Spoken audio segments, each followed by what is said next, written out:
बोलो जयकारा, बोल मेरे श्री गुरु महाराज की जय।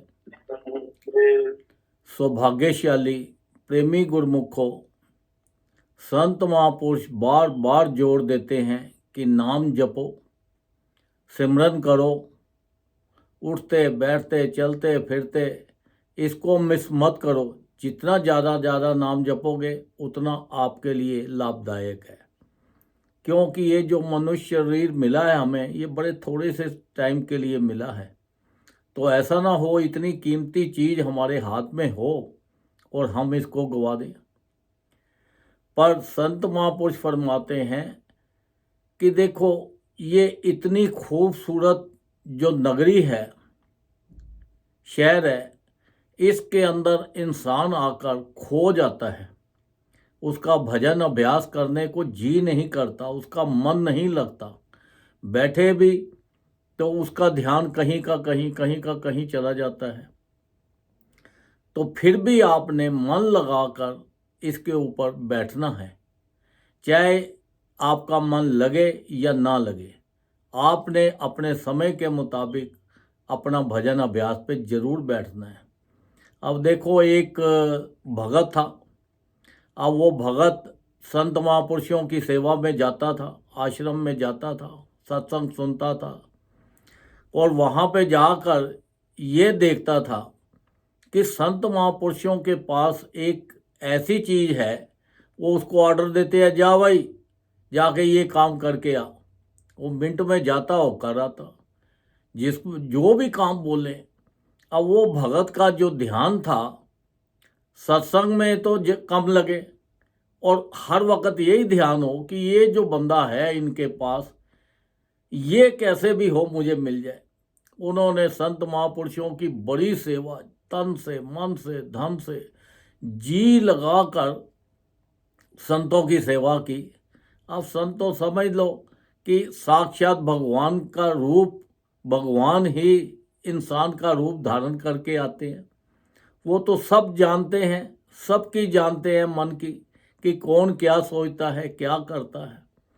तो जब संत महापुरुषों ने देखा कि भाई ये तो इसको ले जाना चाहता है, तो तब संत महापुरुषों ने उससे पूछा, भाई हम तेरे ऊपर खुश हैं बहुत, अब तुम मांग, जो मांगता है तुझे देंगे। अब वो सोच में पड़ गया कि अगर मैंने मांगा तो संत महापुरुषों ने नहीं दिया तो फिर, कहता है चलो कोई बात नहीं, मांग तो लो, नहीं मिलेगा तो ना सही, कोशिश तो करते हैं, क्यों कोशिश करेंगे तो फिर बात बनेगी। उन्होंने संत महापुरुषों से फिर पूछा कि महाराज जो भी मैं मांगूंगा वही चीज़ मुझे दे दोगे? और संत महापुरुष तो पहले ही जानी जानते, उन्होंने कहा भाई जो तू मांगेगा तुझे दे देंगे। वो कहते हैं कि ये जो बंदा है तुम्हारे पास, जिसको जो भी कहते हो, कोई भी काम कहते हो, तो ये कर देता है, यही मुझे दे दो। उन्होंने बोला ये बंदा नहीं है, ये भूत है, भूत। तो वो कहता है कि ये तो और भी बड़ी बात है। कहता है मेरे खेत को जोत देगा सबको। कहता है कुछ भी कह, जो भी कहेगा ये काम करेगा। उसने कहा ठीक है, फिर ये भूत मुझे दे दो। उन्होंने संत महापुरुषों ने भूत को ऑर्डर दिया, चल भाई इनके साथ। अब जब भूत आया, आके वो कहता है चलो भाई मेरे खेत को जोत के आ। वो गया, जोत के आ गया। उसने, संत महापुरुषों ने फरमाया था एक बात, कि ये भूत है और इसको खाली नहीं रखना।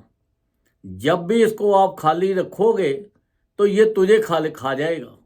इसको काम पे लगा ही रखना है, ऐसा ना हो कि ये खाली बैठेगा तुझे खा जाएगा। वो कहता जी मेरे पास तो बहुत काम है। वो कभी ये काम बोले, कभी उसको बोले बाजार से ये ले आ, कभी कुछ बोले, कभी कुछ बोले। वो जो भी काम बोले वो मिनटों वो फटाफट करके आ जाए और आके बोलता है काम बताओ, नहीं तो मैं तुझे खाऊंगा। अब वो बड़ा परेशान हुआ, 2 दिन तक उसने रखा और उसके बाद संत महापुरुषों के पास चला गया। कहता है महाराज ये जो भूत दिया है, इसको मैं जो भी कहता हूँ फटाफट ये कर देता है, और उसके बाद कहता है काम दो, तो नहीं तो खा जाऊंगा। अब बताओ मैं इसको क्या करूं? अपना भूत वापस ले लो। संत महापुरुषों ने कहा कि देखो, जो चीज़ हम किसी को दे देते हैं वो हम फिर वापस नहीं लेते। अब तो इसको काम पे लगा, जितने भी काम है कैसा भी है इससे करवा, खाली इसको मत रख, खाली रखेगा तो ये तुझे खा जाएगा। तब वो फिर संत महापुरुषों से फिर उसने विनती की, महाराज मेरी समझ से बाहर है, मैं कैसे करूं? मैं तो इसको जो भी करता हूं काम, ये सारे काम कर देता और फिर मुझे खाने के लिए तैयार हो जाता है। संत महापुरुषों ने फरमाया कि इसको जब खाली बैठे तो उसे क्या है, एक बल्ली लाए, उसको क्या जमीन में गाड़ दे। जब जमीन में गाड़ दे, जब काम हो इससे काम करवा लिया, उसके बाद इसको बोल ये बल्ली के ऊपर चढ़ और नीचे उतर, चढ़ और उतर नीचे, बस यही काम लगा रहे। जब उसने ऐसा किया तो वो सारे काम भी करवा ले, और जब खाली बैठे तो उसे क्या, बल्ली पे चढ़ और उतर। वो भूत क्या है? वो भूत है हमारा मन। क्योंकि जब भी इसको भजन पे लगाएंगे, काम पे लगाएंगे तो ये काम करेगा, भजन करेगा। जब ये खाली बैठेगा तो ये हमें खाएगा। खाने का मतलब कि ये फालतू की चीज़ें सोचेगा। ये सोचेगा कि उसकी निंदा करो, उसकी बुराई करो, उससे चोरी करो, उससे लूटो, उसको ऐसा करो। ये अंट शंट उल्टी सीधी सब चीज़ें ये सोचेगा।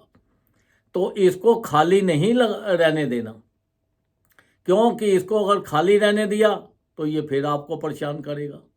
तो उसके लिए संत महापुरुषों ने फरमाया कि फिर जब दोबारा गया तो फिर संत महापुरुषों ने फरमाया कि देखो, आप एप्पल खाते हो, अंगूर खाते हो, संतरे खाते हो, ये जितने भी फल हैं ये सीजनली फल हैं। ये जो ट्री फल दे रहे हैं ये सीजन के मुताबिक देते हैं। हम आपको एक ऐसा ट्री देते हैं जो हर रोज नए से नए फल देगा और इसका कोई सीजन नहीं है।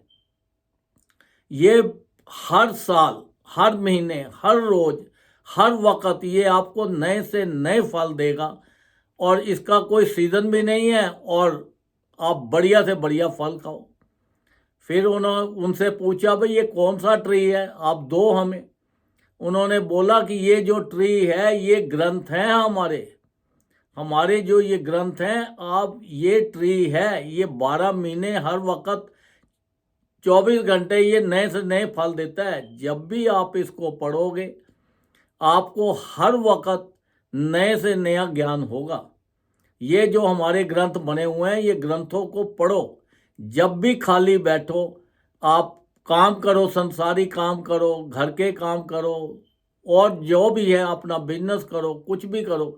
जब खाली बैठो तो आप ये ग्रंथ पढ़ो। ग्रंथ पढ़ोगे तो आपको इसमें नई से नई चीज़ें मिलेंगी। देखो, संत महापुरुष तो हमारे ऊपर हर तरह से कृपा ही करते जा रहे हैं, पर हम अगर उनके वचनों पे पालन करेंगे, वचन मानेंगे, तभी हमें उनका लाभ होगा। अब उन्होंने तो देखो हमारे लिए 5 नियम भी बना दिए, श्री आरती, पूजा, सत्संग, सेवा, सिमरन और ध्यान। जो श्रद्धा सहित करे निश्चय हो कल्याण। वो कहते हैं जो इसने 5 नियमों को विश्वास के साथ भी कर लिया तो उसके परिवार में कोई बीमारी नहीं आती, कोई उसके तकलीफ नहीं होती, कोई संसारिक उसको दुख नहीं होते। वहाँ पे सुख ही सुख रहते हैं, खुशियाँ ही खुशियाँ रहती हैं, और लोक का, संसार का धन भी उसे खूब मिलता है और परलोक का धन भी बहुत मिलता है। देखो, संत महापुरुष तो बार बार कृपा करते हैं। वो दोनों हाथों से अपने आशीर्वाद देते हैं हमें। वो कहते हैं ये आशीर्वाद लो, कि इतने हमारे ऊपर आशीर्वाद का देखो उन्होंने कितना कहा। 4 लफ्ज़ों से आशीर्वाद बना है। आ मीन्स आयु बने, श्री मीन्स लक्ष्मी बढ़े, वाह मीन्स वंश बढ़े, और दा मीन्स दया बढ़े। ये इतने आशीर्वाद हमें देते हैं, तो फिर भी हम अगर उनकी बात नहीं माने तो फिर तो गलती हमारी है। हमारे ऊपर इतनी उन्होंने अपार कृपा करते हैं, आशीर्वाद देते हैं, नाम दिया है, सब कुछ किया है, तो हम जितना ज़्यादा से ज़्यादा नाम जपेंगे ये हमारे लिए फ़ायदा है। क्योंकि उन संत महापुरुष ये चाहते हैं कि जो भी उनकी चरण शरण में गया है उसको ना परलोक के दुख हो ना संसार के दुख हो, सब जगह के उसको सुख ही सुख मिले। दुखों से वो छुटकारा करते हैं, क्योंकि 84 लाख योनि के अंदर सिवाय दुखों के कोई भी सुख नहीं है। हर वक्त दुख ही दुख है। और जब परमात्मा हमारे ऊपर बड़ा खुश हुए तो तब जाके उन्होंने हमें एक मनुष्य दे दी, क्योंकि उन्होंने बोला कि जाओ ये मनुष्य देह में जाके ज़्यादा से ज़्यादा भजन करो, नाम जपो। और ये बड़े थोड़े से समय के लिए मिली है, इसका कोई वक्त नहीं है। इतना कीमती चीज़ हमें मिली हुई है तो हम उस चीज़ का लाभ नहीं उठाते। अगर किसी को पारस का पत्थर दे दिया जाए और उसे कह दिया जाए लो भाई ये 1 हफ्ता तक आप अपने पास रख लो, इससे जितना अमीर होना है हो जाओ, अगर वो पारस का पत्थर को यूज़ ही नहीं करेगा, उसको इस्तेमाल ही नहीं करेगा, बस अपने पास ही रखता रहेगा, तो उस पारस के पत्थर का क्या फ़ायदा। वो तो वहीं का वहीं रह गया, गरीब का गरीब ही रह जाएगा, वो अमीर बन ही नहीं सकेगा। तो ये जो शरीर हमें मिला है, इतने कीमती श्वास हमें मिले हैं जिनकी कीमत तीनों लोगों से भी ज़्यादा है। इतने कीमती ये श्वास हैं, और ये श्वासों का अगर हम इधर इधर के चक्कर में लगा के इसको व्यस्त कर दिया तो फिर हमारी ये अक्लमंदी तो नहीं है। तो संसारी काम भी करो, इससे से ज़्यादा भजन करो। जितना ज़्यादा भजन कर सकते हो, जितना ज़्यादा नाम जप सकते हो, उतना ज़्यादा नाम जपो, भजन करो, अपने जीवन का पूरा पूरा लाभ उठाओ।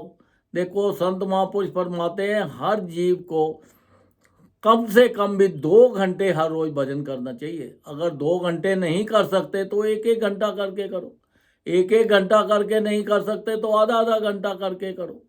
ज़्यादा से ज़्यादा जितना भी है भजन करो, क्योंकि भजन बार बार यही जोड़ देते हैं, क्योंकि ये भजन जितना हम करेंगे, नाम जपेंगे, तभी हमें संसार के भी सुख मिलेंगे और परलोक के भी सुख मिलेंगे। अगर हम भजन नहीं करते, संसारिक चीज़ों में लगे रहेंगे, हम बोलेंगे ये संसारिक चीज़ों में सुख है। संसारिक चीज़ों में किसी में भी सुख नहीं है।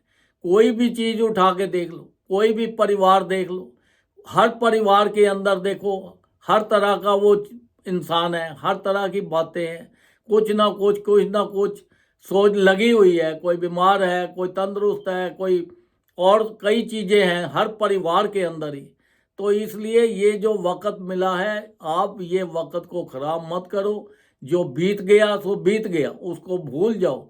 आने वाले टाइम में बस आपके लिए सबसे बढ़िया चीज़ एक ही है कि ज़्यादा से ज़्यादा नाम जपो, भजन करो, जिससे आपका लोक भी सुखी हो जाए और परलोक भी सुखी हो जाए, और संत महापुरुषों को भी प्रसन्नता हो कि देखो ये हमारी चरण शरण में आया है, ये दुखों से छूट गया है और इसका जीवन के अंदर खुशियाँ ही खुशियाँ हैं, लोक में भी खुशियाँ हैं और परलोक में भी खुशियाँ हैं।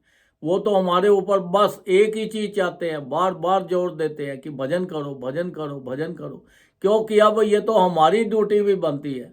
अब क्लास टीचर जो होता है वो तो सबको पढ़ाता है। अब पढ़ने वाले बच्चे पढ़ के बहुत बड़े बड़े ऑफिसर बन जाते हैं। कुछ लोग ऐसे होते हैं कि वो अपना पढ़ाई के अंदर जीरो रह जाते हैं, अपनी लाइफ में वहीं के वहीं रह जाते हैं, आगे पढ़ते ही नहीं हैं। जब पढ़ते नहीं हैं तो फिर परेशान भी तो वही होते हैं। जो पढ़ जाते हैं वो अपनी लाइफ में बहुत तरक्की कर जाते हैं, बहुत सुख पाते हैं। तो इसीलिए बार बार हमें संत महापुरुषों ने जो हमारे ऊपर इतनी कृपा करके हमें नामदान जो दिया है, इसको ज़्यादा से ज़्यादा नाम जप के अपना जीवन का पूरा पूरा लाभ उठाएं और अपना लोक भी सुखी करें और अपना परलोक भी सुखी करें। बोलो जयकारा, बोल मेरे श्री गुरु महाराज की जय।